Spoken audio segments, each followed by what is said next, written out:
बढ़िया से पकड़िएगा, इन्हें के हिल डोल ना कीजिएगा, चुपचाप शांति से। मोहन दिखा रहा था, हम मुड़िए सब झाप देता है। मोह देखिए पैरों करके ऐसे करके कीजिए ऐसे, ठीक है। बाकी हम लोग एडिट कर लेंगे, हम उतना है प्रभु दिमाग दिले है। हालेलुया। सब आँखों को बंद करें और आज के पवित्र वचन के लिए जूम ना कर रहा, सही से रखिए ना। खाली आधा आता है। आँखों को बंद करें, आधा ही चाहिए और पूरे पैरवा न देखा हाँ इतना है, ठीक है। ठीक है। कहें सर्वशक्तिमान पवित्र पिता, आपका धन्यवाद करते हैं। तू भला है और तेरी करुणा सदा की है। हे महान पिता, हम आपको अपने जीवन में इनवाइट करते हैं, बुलाते हैं। पवित्र आत्मा, आप हमारे पास आइए, हमारे दिलों को अपने शांति से, अपने आनंद से भरिए।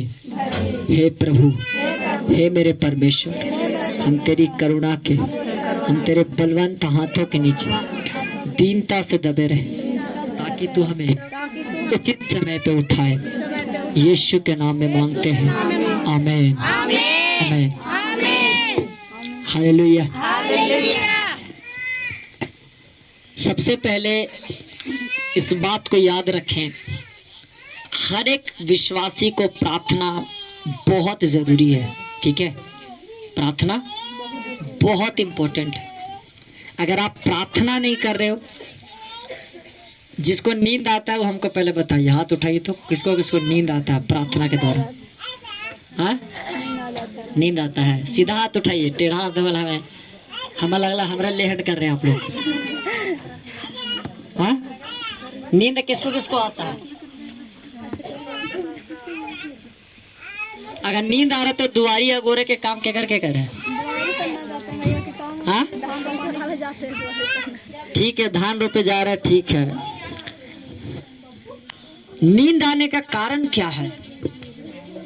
नींद इसलिए आ रहा है क्योंकि आप शारीरिक दशा में हो, और अगर ज़्यादा नींद आ रहा है तो फिर डे नाइट का फास्टिंग चल जाइए। कल रात नहीं खाए हैं, अभी भी नहीं खाए तो हुआ ना एक दिन का डे नाइट का फास्टिंग। शाम 6 बजे से जो फास्टिंग स्टार्ट किए अभी तक चल रहा है, और प्रभु कुछ और कह रहा है। प्रभु कह रहा है कि और डे नाइट का फास्टिंग और बढ़ा। मैंने एक चीज़ तो गौर किया है कि जब आप शाम का उपवास स्टार्ट करते हो तो सबसे पहला बात है कि पहला दिन आपको असर करेगा, दिक्कत करेगा, लेकिन उसके बाद धीरे धीरे शैतान देखेगा कि उपवास में मजबूत हो रहा है। जब शरीर का प्रभाव खत्म होता है तो शैतान हार जाता है। लेकिन जैसे शरीर का प्रभाव, ठीक है, जैसे शरीर का प्रभाव शुरू कब होता है? जब हम शरीर को ज़्यादा पोषण देते हैं, शरीर को ज़्यादा खाना देते हैं। और ये शरीर का जो खाना है, अगर आप अधिक खाते हैं, हम कई बार अक्सर मम्मी बोलती है कि रात में चावल खाएगा क्या, तो नहीं नहीं, चावल मत दे, रोटी दे दे। रोटी 2 रोटी खा लूँगा उसके बाद फिर, क्योंकि रोटी खाने के बाद नींद नहीं आता, लेकिन चावल खाने के बाद ना चाह के भी प्रार्थना करेगा, घड़े भी और ढकार आवेगा, है कि ना। इसीलिए अधिक भोजन भी पाप है। समझ में आ रहा है? अधिक भोजन भी, ये चीज़ याद रखिएगा कि उपवास के बारे में हम लोग को कुछ पता नहीं था कि क्यों उपवास रखा जाता है। आप लोग को तो यही सिखावल जाता था कि हमारे प्रभु बोलल थे ना उपवास रखेला। क्या बोलता था पहले? अगर आपका बाल बच्चा भूखे रहेगा तो आपको कैसा लगेगा? लेकिन अब हम कहेंगे अगर हमारा बाल बच्चा भूखे रहता प्रभु के लिए तो हम कहेंगे 2 महीना और भूखे रहा, हमारे घर के राशन भी बचे। सच कह रहे हैं। आप यकीन नहीं करोगे, जब मेरे घर में जब फास्टिंग चलता है और जब से फास्टिंग स्टार्ट किया, वो राशन तो बाद में अलग बात है, लेकिन जब से फास्टिंग स्टार्ट किए स्पिरिट में हम लोग चलना सीखे। जो नहीं दिखाई देता था ना वो दिखाई देना शुरू हो गया। अब कई बार ये चीज़ गौर नहीं कर सकते। आपको पता है 2-3 दिन पहले मैं प्रेयर कर रहा था, प्रार्थना में था, और प्रार्थना में था तो आप लोग को शायद ये चीज़ मिला नहीं मिला, आई डोंट नो, बट परमेश्वर ने मेरी आत्मिक आंखें भी खोली हैं, कान भी खोले हैं। तो कई बार किसी के ऊपर जब दुष्ट आत्मा आता है तो तुम कह सकते हो कि उसके ऊपर दुष्ट आत्मा आया हुआ है, लेकिन अगर कोई मरा हुआ व्यक्ति आपसे मिलने के लिए आए, आप उसको क्या कहोगे? हाँ, ऐसे नहीं कि सामने आप इस स्पिरिट में रहोगे तो आपको नजर आएगा। आपको पता है 4 दिन पहले की बात है, मेरा मरा हुआ जीजा मेरे सामने आया मिलने के लिए, जब मैं प्रार्थना में था। मैंने उनसे बोला कि क्या बात है, आप अचानक इधर? तो कहा कि मैं अपने बच्चों को देखने के लिए आया हूँ। उस समय केवल उनका बेटा यहाँ पर था, और वो बोल रहा था कि तुम लोग सही कहते थे, हमने प्रभु की इज्जत नहीं की, और इस कारण शायद मैं झेल रहा हूँ। अब सोचिए, जीवित व्यक्ति बोले तो आप लोग भरोसा नहीं करोगे, अगर मृत व्यक्ति आके बोले कि यीशु मसीह सच्चा है तो भरोसा करोगे कि नहीं करोगे? करेंगे। हाँ, करेंगे। कितना लेवल पे हो आप लोग? जब हम घर सत्संग करवाते थे ना, तो एगो बूढ़ी आके बैठता था, रोज बैठता था, और जब मृत्यु हो गया तो सपना में इसी तरह बोला कि आप लोग कहते थे। हमको सपना में कोई नहीं आता है। हम कभी नहीं चाहते कि सपने में मरे हुए आए, क्योंकि ये जादू टोना का प्रमाण हम नहीं गारंटी दे सकते कोई मरा हुआ व्यक्ति है। लेकिन जब सामने अगर आए, स्पिरिट में हो, तब आएगा। तब तो तुम आवाज तो सुन रहे हो ना। हाँ, हमको पता नहीं था कि प्रभु ये तो ऐसा क्यों, ऐसे ये स्पिरिचुअल आइज ओपन होना ये बहुत डीपली वरदान है। और अगर मैं बढ़ा हूँ तो उसका मेन कारण जानते हैं क्या है? बिना किसी दिन नागा किए प्रार्थना करना। 1 साल तक प्रतिदिन प्रभु को बोलता रहा, प्रभु मेरी आंखों को खोल, मेरे स्पिरिचुअल आइज ओपन कर, मेरी आंखें खोल, मेरी आंखें खोल, मेरी आंखें खोल। मैं देखना चाहता हूँ परमेश्वर, तेरी महिमा को देखना चाहता हूँ, तेरे सामर्थ्य को, तेरे चमत्कारों को, तेरी उपस्थिति को देखना चाहता हूँ। परमेश्वर मेरी आंखों को खोल। आप यकीन नहीं करोगे, 1 साल तक प्रभु से रटता रहा। प्रभु कहा, नया जन्म पा, मैं तेरे काम कर दूंगा, नया जन्म पा, मैं तेरा काम कर दूंगा। आप यकीन नहीं करोगे, लेकिन कई बार ऐसा होता है कि आपके जीवन में परमेश्वर के कुछ ऐसे दास का वचन होना जरूरी है जिसका स्पिरिचुअल आइज ओपन है। आप यकीन नहीं कर सकते।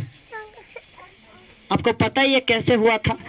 हमको भी पता नहीं था कि कैसे स्पिरिचुअल आइज ओपन हुआ, कब हुआ, लेकिन इतना जरूर पता है, परमेश्वर के एक अच्छे, बहुत अच्छे दास, बहुत हम्बल दास हैं, वो अंकित साजवान उनका नाम है। अंकित साजवान, शायद सुने होंगे या फिर आप लोग देखे होंगे, मोबाइल में देखे होंगे, है ना।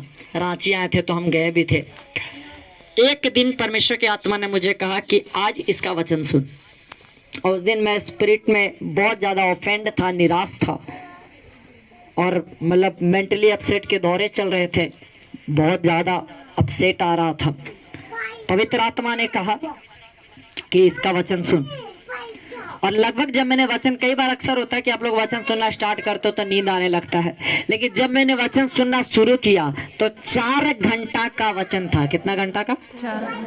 4 घंटा का लगातार वचन। और वचन सुनते सुनते 4 बजे सुबह हो गए। शरीर कह रहा सो जा, लेकिन आत्मा कह रहा पूरा सुन।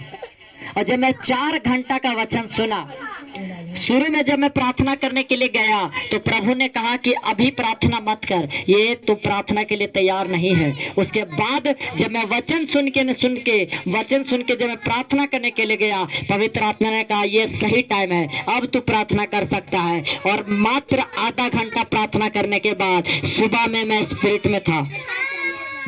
बच्चा लोग हटाई तो ऐसे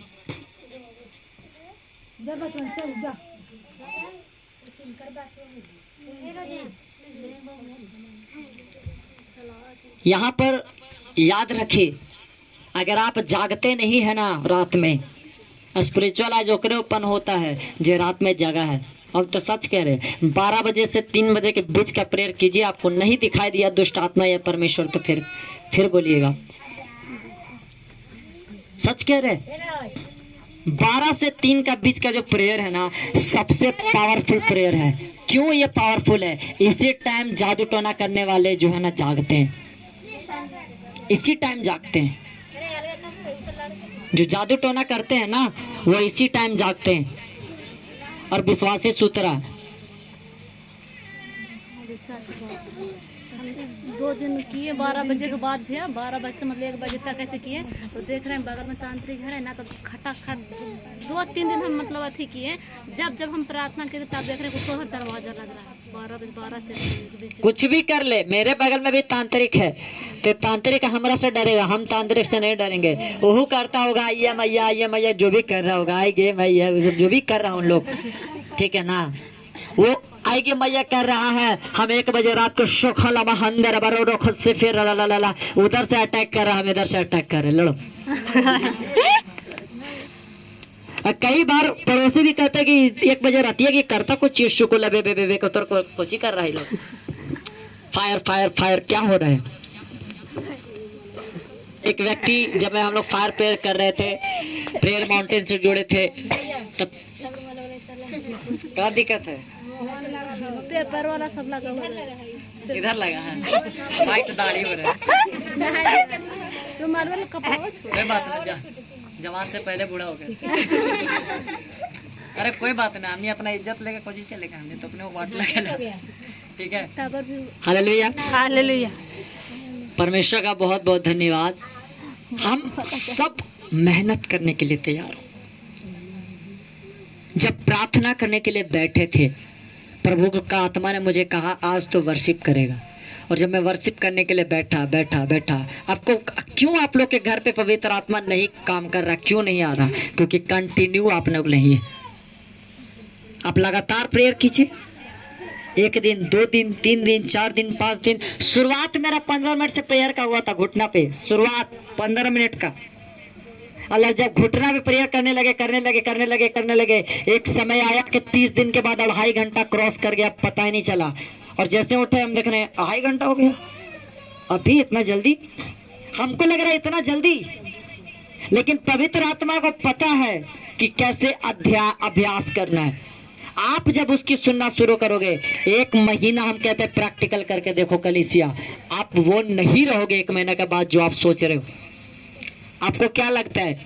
जानते हैं हम तो अभी ठीक है, सबको जानकारी दे देते हैं, मीटिंग के लिए दे देते हैं जानकारी, सब आते हैं। हम आपको बता रहे हैं, आप 1 महीना मन से प्रेयर करके देखो, केकरो फोन भी नहीं कीजिएगा ना, नया नया नजर आवेगा। जो कहीं नजर नहीं आता था ना, वो कलीसिया में नजर आवेगा। केवल प्रेयर कीजिए आप। जो आपको कोई पूछता नहीं था ना, वो भी आपको वैल्यू देगा। बरकत ऊपर से आता है, ना तो दाएं से आता है ना तो बाएं से आता है, लेकिन बरकत कब आता है? जब आप कंटिन्यू उसके साथ हो, लगातार हो। स्पिरिचुअलाइज ओपन कब हुआ मेरा? जब मैं प्रार्थना कंटिन्यू करता गया। रात में 4 घंटा जब वचन सुने, और सुबह में अगला दिन जब हम लोग वर्शिप कर रहे थे, करते प्रभु ने मेरी आत्मिक आंखों को खोला और मैं प्रभु को देख रहा हूँ। और प्रभु ने मेरे मन में एक बात डाला, और प्रभु ने कहा कि तुमको पता है तेरी मम्मी एक व्यक्ति को माफ नहीं की है। तो मम्मी से मैंने पूछा, क्या मम्मी सच बात है कि तुम किसी को माफ नहीं किए? किसके प्रति तेरे मन में कड़वाहट है? तू पहले सच बताओ, किसको तो माफ नहीं की? तो मम्मी हमसे पूछ रही कि तुमको कौन बोल रहा है, कौन तुमको बताया कि हम माफ नहीं किए? ये तो हम आज तक केकरो नहीं बोले। कहता हम जो पूछ रहे जवाब दो।